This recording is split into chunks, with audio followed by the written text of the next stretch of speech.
I just wanted to take this opportunity now that we're about ready to pass into 2026 to thank all of the volunteers for all that has happened in this past year. It's been unlike anything we've ever been through. Jane or I, and many of our staff, and many of you who've been volunteers who've been around for most of that time. You know, the pandemic was hard enough. It wasn't easy for us all to make the adjustments that we did. I know that sometimes there were disagreements and other things, but boy, as a food bank, we really pulled through it well, and I really want to thank you all for doing what you did there.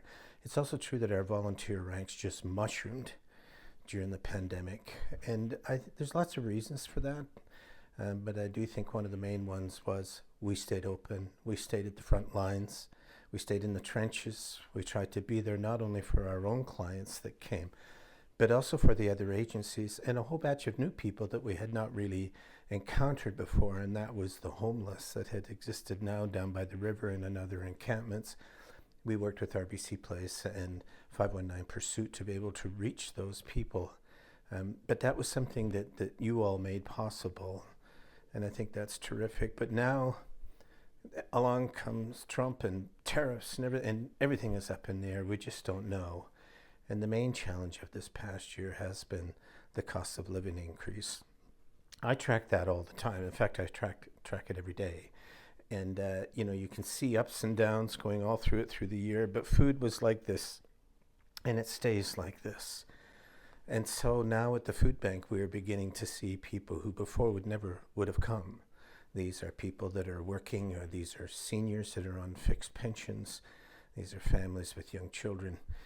And it's no longer possible for them to continue on through the month without getting help from the food bank. So it's been a massive challenge to us, almost 6,000 families a month. We're helping a tenth of London, 40,000 unique individuals. These are the challenges that Jane and I and the staff have had to face and try to figure out how we're going to respond to that.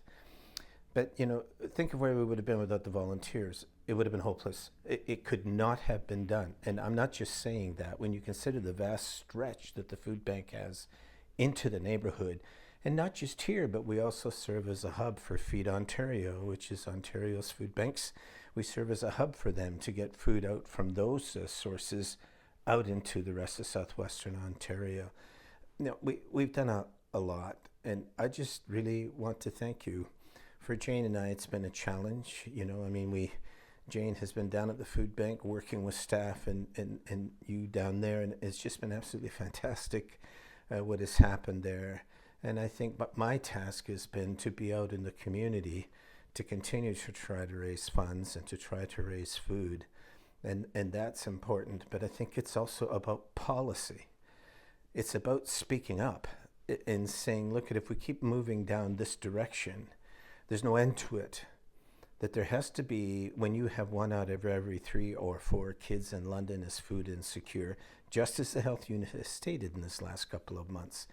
If that is the case, then we have a responsibility to speak up, and that's what this coming year is going to be.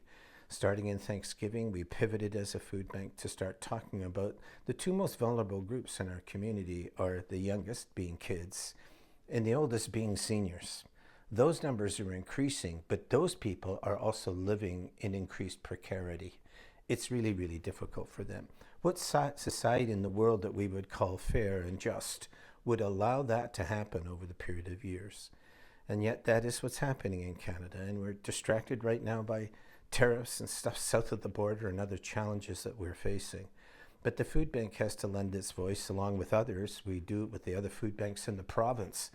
We've been in to see the Premier, been in to see MPPs. I personally communicated with people in Ottawa, including cabinet ministers, including MPs, about the need to get this right. But we're not there yet. So as a result, the London Food Bank must not only feed people, it must educate our community that going down this road has no real clear advantage to it. We must begin to do the job of both recovering the food. There's so much food in southwestern Ontario that goes wasted, and yet we've got all of these people who are hungry. So part of what we'll be doing this next year is talking about food security, about growing our own food, and you've already been hearing about that through about Farm in the Box. That's where the local construction association is building us containers where we can grow 24/7, 12 months a year, to be able to provide fresh food to our families as well as to other agencies. That's important. We still have our greenhouse with Luis and the other volunteers that are back there. I think of Mike Robertson and Team Tomato. I think of Mike Bloxham and some of the raised bed stuff that he's going on back there. I mean, we really have come to be known as a city organization that heavily emphasizes green. And we do. 20 years ago, about 20% of what we gave out to people was fresh or perishable. Today, it's 56%. That's how fast things have changed. We have a responsibility not just to do that, but also to help the community understand that that's where our future is growing more and more of our own, especially with terrorists being there, and it's going to be difficult for us to get food from other parts of the world. And we're doing it, and I think that that's a wonderful thing.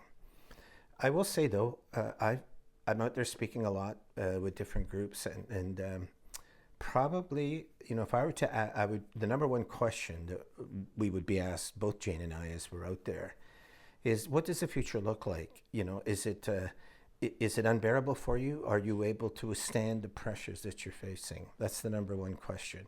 And our answer is always yes. It's not just the supplies.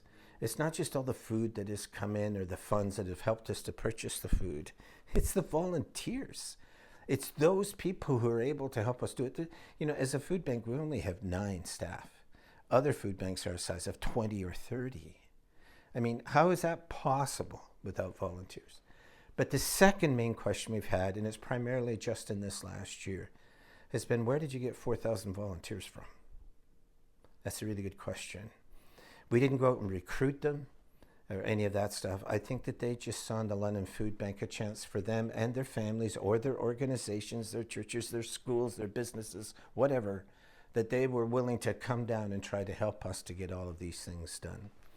It's been a remarkable year, and I think people have looked at the food bank and realized of all the various things that go on with us and all those great things that we've been able to get accomplished. 4,000 volunteers says something about this community. At a time when people are thinking things are shrinking and that people are having trouble getting volunteers these days, nonprofits are having trouble getting funding from government. We don't do that, so we're okay. But the point is, it's very difficult for those other groups in our community who are really struggling to meet the needs of their clientele. And our job as a food bank is not only to provide for our own 60 or 6,000 families a month. And by the way, 35% of those are kids. That's not just our job. We have 40 other agencies that we also have to feed. And as we go through these food drives, a good 50-60% of that food goes to those other agencies. I mean, the food bank is necessary, I think, to try to keep the food system in London, the charitable food system, the nonprofit system, to keep it going. But across the country, cities and municipalities are reaching their limits. It's hard to make the charitable dollar go much farther when people are paying so much more for rent, for groceries, where they don't get paid all that much, and or they don't get much in the way of benefits. It's really hard for those groups. These are the things that weigh on my mind every day, and I know they weigh on yours as well. I just see next year as being more challenging than this year. I think that's true. I don't think last year at this time, though, I would have said that, because the tariff stuff hadn't happened yet. But now here it is. And there's all these challenges to the cost of living and other things. The food bank I think is essential to the community, not just because it helps to feed it or to feed other agencies that are out there. It keeps us believing in ourselves. It means all of you who come down who are volunteers, many of you become friends just since you volunteered at the food bank. Some of you who are students have changed your career arc as a result of what you've seen at the food bank and seeing Jane and the staff and working with them and the other volunteers. It's been a remarkable thing. But you've got eyes, you've got ears, you listen to the media, you read the newspaper, you read newsletters, or you read stuff online, whatever it is. But you know very well what's going on out there. And you know very well that the challenges up in front of us as a food bank is enormous. And if somebody were to ask me, and it's true, and I didn't think about this till now, but if somebody were to ask me, what is the number one ingredient, Glen, that you need to be able to make this really work? You know, what would that be? Would it be money? Sure. Would it be food donations? Absolutely. But if we had all of that, without the volunteers, we would be nothing. It really is the volunteer base of the food bank, the 4,000 that we have, that stands out in this community, not only as a group of people that are making a difference in their community, but they're doing it in such numbers and with such dedication that people are looking at it and feeling hope. That's what the food bank is about. The food bank doesn't try to take political stances, left, right, up, down, whatever it is. What the food bank is trying to show is that within our community, our citizens and our civic associations are at the front line and willing to be there until governments and others work this stuff out. That's the kind of year you have given to us. And we're now ready to move into another one that's going to be an escalation of that. I have no concerns about it in that sense, because you've been there and you will always be there. And we thank you for that. But 2026 might be a little bit more pronounced and challenging than 2025. And with you, we're good. We're really good. So on behalf of Jane and I and the staff and the board and our board chair, Lori Lashbrook, thank you. Where would we be? Where would we be without you? You've done that for us, and we really appreciate it. So here we are together, elbows up, together, elbows together, moving forward into this coming year, knowing that we're ready for it. The relationships that we have at the London Food Bank are solid, and they'll be there for the challenges that are to come. I hope you had a great Christmas, and I wish you the best of 2026, and I look forward to being part of it with you. Thanks, everybody.